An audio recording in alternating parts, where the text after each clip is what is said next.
नमस्कार मित्रांनो, स्वागत आहे आपल्या चॅनलमध्ये. तर आता लाडकी बहीण योजना या योजनेवर नवीन कुठली अपडेट आली याचा तर सर्वांनाच विचार पडलेला आहे. तर सर्व लाडक्या बहिणी ह्या डोळे लावून बसल्या आहेत की आमचा हप्ता येणार कधी. फेब्रुवारी महिन्यातला व जानेवारी महिन्यातला हप्ता अजूनही आला नाही आहे का? किंवा काहींना तर असं झालं आहे की काहींना डिसेंबरचा हप्ता देखील आला नाही आहे, जानेवारीचा हप्ता देखील आला नाही आहे व या महिन्यातलं तर सोडूनच द्या.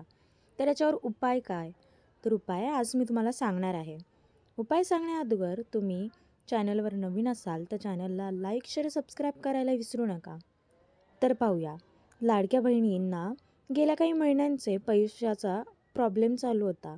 काहींना तर नोव्हेंबर, डिसेंबर याचा देखील हप्ता मिळाला नव्हता. त्यामुळे सर्व लाडक्या बहिणी फारच संतापल्या होत्या. काहींनी तर मोर्चा देखील काढले. पण त्यावर त्यांनी सरकारला जबाब विचारला की आम्हाला पैसे का नाही येते. काही तर ज्या गरीब घरातून होत्या, ज्यांना अत्यंत आवश्यक होते, 1500 रुपये असे त्यांच्या अकाउंटला जमा नाही झाले. त्यांनी देखील सरकारवर आवाज उठवला की असं का होत आहे. तर त्यानंतर सरकारने पुन्हा एकदा 1 जानेवारीपासनं EKYC पुन्हा सुरू केली. त्याचबरोबर फक्त EKYC नव्हे तर योजना पुन्हा नव्याने भरण्याचा आदेश देखील सरकारने दिला. व यावर सर्व महिला म्हणाल्यात की आमची EKYC तर झालेली आहे. परंतु त्यांना हे कळाले नव्हते की जी झालेली EKYC होती ती तुमची चुकली होती. तर दुरुस्ती करणे हे तुमच्या हातात होतं. EKYC चुकली याच्यावर तुम्हाला EKYC दुरुस्ती करायची होती. तर त्यानंतर सरकारने तुम्हाला परत एकदा चान्स दिला. आत्ता देखील तुम्ही तुमची EKYC पुन्हा करू शकता किंवा तुम्ही तुमची योजना पुन्हा नव्याने भरू शकता. योजनेसाठी तुम्ही पात्र होऊ शकता. पण ते कसे हे तर सर्वांना माहीत नाही आहे. हे काही थोडक्याच महिलांना माहीत आहे. आपल्या चॅनलवर असे बरेचसे व्हिडिओ आलेले आहेत ज्याच्यावर मी मागच्या व्हिडिओत देखील तुम्हाला सोल्युशन सांगितलं होतं की पैसे येत नाही आहेत, तर पैसे येण्यासाठी काय काय करावं हा व्हिडिओ देखील आपल्या याच्यावर आहे. तर याचबरोबर जर तुम्ही चॅनलला फॉलो करत असाल तर तुमच्यापर्यंत आपले प्रत्येक व्हिडिओ पोहोचतीलच. तर बघा, आता काही लाडक्या बहिणींचा प्रश्न हा आहे की काहींना जानेवारीतला हप्ता पडला तर काहींना पडला नाही आहे. तर का नाही पडला? तर यावर तुम्ही तुमची EKYC चेक करणं गरजेचं आहे.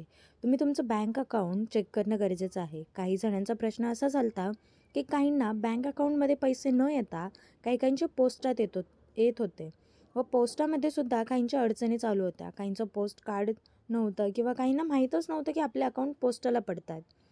पैसे आपले पोस्टामध्ये पडतात. तर एकदा तुम्ही पोस्टाचं चेक करून घ्या. पोस्टच्या अकाउंटला जर तुमचे लाडके बहिणीचे पैसे गेले तर ते तुमच्या बँक अकाउंटला येणार नाही किंवा बँक अकाउंटला पैसे आले तर ते पोस्टला येणार नाही. काही जणांचा विषय असा आहे की अजूनही आम्हाला पैसेच आले नाही आहेत, आम्हाला हप्ताच मिळाला नाही आहे. तर काळजी करू नका. आता सरकार हप्ता चालू करणार आहे. हप्ता वाटायला सुरुवात झालेली आहे, परंतु काही महिलांचा हप्ता वाटप व्हायचा आहे व ज्या महिलांना जानेवारी महिन्यातले देखील हप्ता मिळाला नाही आहे तो देखील सरकार आता वाटप केला आहे. सरकारने जानेवारी महिन्यातला हप्ता देखील वाटप करायला सुरुवात केलेली आहे. त्यामुळे काळजी करू नका. ज्या महिलांना अजूनही जानेवारी महिन्यातला हप्ता पडला नाही आहे त्यांनी कमेंट करून नक्की सांगा. मी तुम्हाला त्यावर सोल्युशन देईलच. व त्याचबरोबर ज्यावेळेस तुम्ही योजनेसाठी अप्लाय केलं होतं त्यावेळेस तुम्ही आधार क्रमांक चेक केला होता का? तुमचं आधार हे तुमच्या नंबरशी लिंक होतं का हे देखील चेक करणं गरजेचं होतं, कारण ते देखील आवश्यक होतं. त्यानंतर तुम्ही आवश्यक डॉक्युमेंट्स अपलोड केले होते का हे देखील पाहणं गरजेचं आहे. त्याचबरोबर तुमचा फॉर्म चुकला असेल तर तुम्ही आता पुन्हा नव्याने फॉर्म भरून तुमची योजना पुन्हा चालू करू शकता. किंवा ज्या महिलांचं नुकतंच वय कंप्लीट झालेलं आहे, योजनेसाठी वय बसत नव्हतं परंतु आता मी योजनेसाठी पात्र आहे, माझं वय आता बसत आहे, अशा महिलांसाठी सुद्धा आता सुवर्ण संधी आहे. त्या देखील महिला घर बसल्या लाडक्या बहिणीचा लाभ घेऊ शकतात. तर ते कसं? तर त्यांच्यासाठी सरकारने पुन्हा नव्याने योजना सुरुवात केलेली आहे. पुन्हा तुम्ही लाडकी बहिणी योजना नव्याने फॉर्म भरून त्याचा अर्ज करू शकता व लाडक्या बहिणीसाठी पात्र होऊ शकता. तर असेच नवीन व्हिडिओज पाहण्यासाठी आपल्या चॅनलला लाईक, शेअर, सबस्क्राईब करायला विसरू नका. भेटूया पुढच्या व्हिडिओमध्ये.